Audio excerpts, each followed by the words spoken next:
So I didn't move any of the stuff into magic storage, but it's here now. Alright, yeah, that's dope. I can start moving stuff soon then. I'm already gonna start moving right now. Oh, while we're doing that, can I tell you a weird dream I had? Oh god, not again. What happened this time? What do you mean, not again? You know what I mean, not again. What happened? Nothing's wrong with my head, okay? There's a lot of things wrong with your head. Anyway, what happened? Okay, so this dream started off similarly to the last one, with me going someplace for some reason, and there was not a real solid reason given. But essentially, my family and I, and when I say my family and I, it was mostly just me, and my brain told me that Dylan was coming along too, but he never actually appeared in the dream. Bozo. Really? Major L for you. I would have made that so much better. No, you wouldn't have. What is he talking about? Anyway, so we're moving to this little house. It was like a very small, kind of like one-story cottage. Oh, I'll keep telling you the story while we handle this. It's easy, don't worry. Just Yeah. patchwork. It was like this one-story cottage thing, right? That's next to a lake, a giant lake. And we were like right on the water, right next to a dock, so it was kind of cool. And at the exact same time, there was another subplot going on about like these other two characters that were like coming along with us for some reason. No idea who they were because they weren't really given any names. I did get to see them though. And like they both had like semi-animalistic features. Like one of them was kind of like fox-like, and the other one didn't look like any actual animal that exists in the real world. But my brain just told me that his face was semi-animalistic and just ran with it. Anyway, moving on. Both of these plots were somehow happening at the same time, like they were quantum entangled.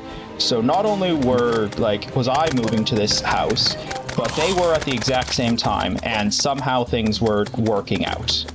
Don't ask me how. Point is, this part of the dream was mostly just like a slice of life anime, with me just like moving in, and it was nice and cozy. But halfway through, perspective and focus completely switches to the other two guys, and I get to see them move in. They have a weird, quirky relationship that kind of reminds me of like a very well-written, like a very well-written slice of life anime where like the characters have like realistic disagreements and stuff. They get a boat for some reason, but it's not like a modern boat, it's a freaking pirate ship. How and why does your brain work like this? I don't know, but anyway, after sailing the pirate ship for a little while, they meet up with some other person who also has animalistic features, go figure, and the difference is that she's kind of like a mouse-spider hybrid because she has mouse ears, but 8 eyes on her face. I'm scared. So that was interesting. And then my brain decides it's time to completely switch gears. And by the way, I dropped 2 gold. If you picked it up, can I have it back? I don't know if I think I did. Hang on here. Also, take these. They were dropped by Patchwork. Thank you. And join Pink Team. Yeah. All right. So continuing, because this is not over, man. We're not even halfway through. After meeting this weird lady, there's like some subplot about them having to like use a new cleaning solution to like clean the car, and I'm back in the picture now for some reason because it's like my family's actual car that we're cleaning. I just got a money trow. Oh, awesome. Anyway. So that was weird, but it's around this point where my brain decides that this isn't exciting enough, so the dream completely switches gears and switches from this very wholesome slice of life type dream to something very, very different. So all of a sudden, I'm back in the picture, and I'm going through this incredibly dark maze-like facility, and I get to this one multi-leveled room, and I have to like climb around, right? onto like in like these really small and dark, cramped shelves that are like on the walls of this larger chamber. And all the while, I'm picking up items like I'm in a Pokemon game, so like I'm getting like TMs for superpower. I remember specifically, I got a TM for superpower and one for Ice Beam. Rip. I just dropped 8 gold. I'll see if I can get it for you. That blood zombie probably has like most of it, and I'm about to respawn anyway. Alright, I'll leave it here for you. I didn't get it. So yeah, I get TM for superpower and Ice Beam, a whole bunch of Pokeballs. But the weird thing about this room is that it has appeared in my dreams in the past. Last time I was here, I don't remember why I was here, but I was with my dad, and for some reason he had left his phone in the room. So I look on the ground, and lo and behold, his phone is still in the room. So I pick it up and use it to light my way to the Master Ball, which I somehow knew was on the other side of the room, and I was saving it for last, right? Right. And after I pick up the Master Ball, suddenly all of the characters from the last half of this dream are back, along with a whole bunch of other characters, and we're now in a desperate fight for our lives against some invader dude who is coming to do something evil, which was never fully explored. But now I have to go collect a whole bunch of like geometric shape-like talisman things in order to unlock some special statues to get the super weapon that will help us save him, right?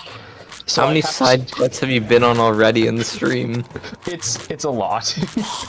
So I end up going through and I collect 4 cube-shaped metallic pieces and then 4 octahedron metallic pieces as well. They're like D8s.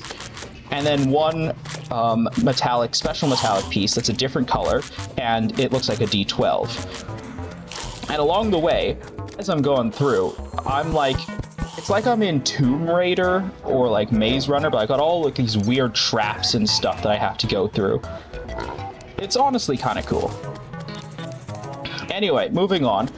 By the time I finally collect all of those things I just told you, we have located the statues I need to insert them into, and I've kind of figured out some weird special powers that I'm supposed to have but don't.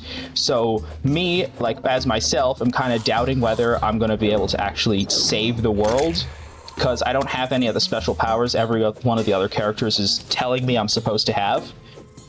And at this point, 2 of the characters from my previous part of the dream had been captured, saving my dumbass, right?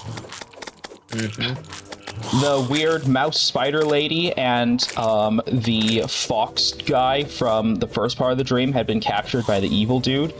So we finally, I book it to the statues, and I have to climb up and dangle off this precarious and rickety rock face and slowly insert the shards one by one, until I realize that there are actually 4 things I'm still missing, and I still need to go get 2 more cubes and 2 more octahedrons.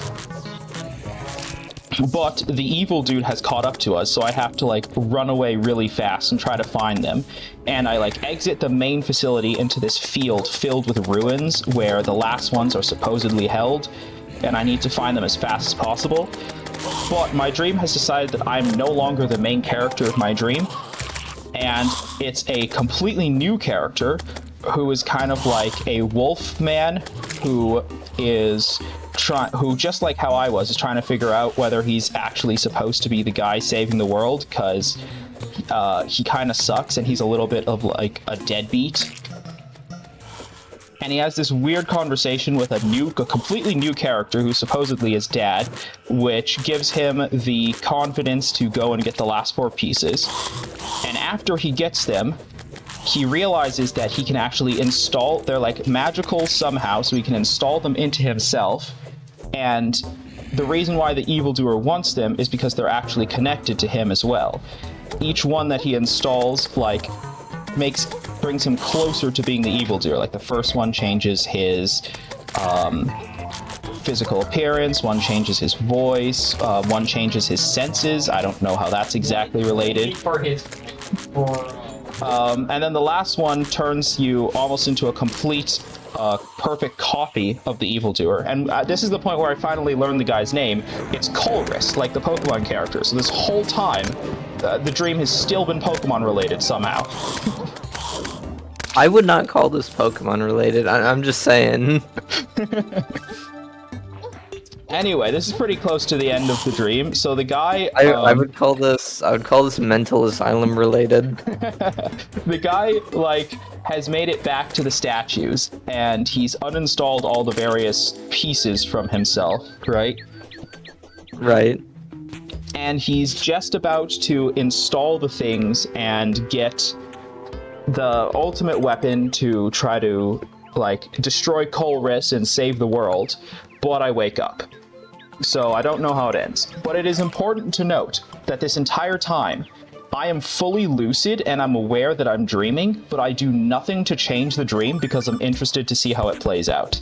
And that's how most of my dreams are, because I always lucid dream, but I almost never change anything of the dream while it's going, because I'm just interested to see what story my subconscious is like dreaming up. The only thing I do is if I wake up in the middle of the night and then go back to sleep, I tell my brain to restart the dream, and then it does. How can you do that? I just can. Anyway, yeah, that was my dream that I had last night.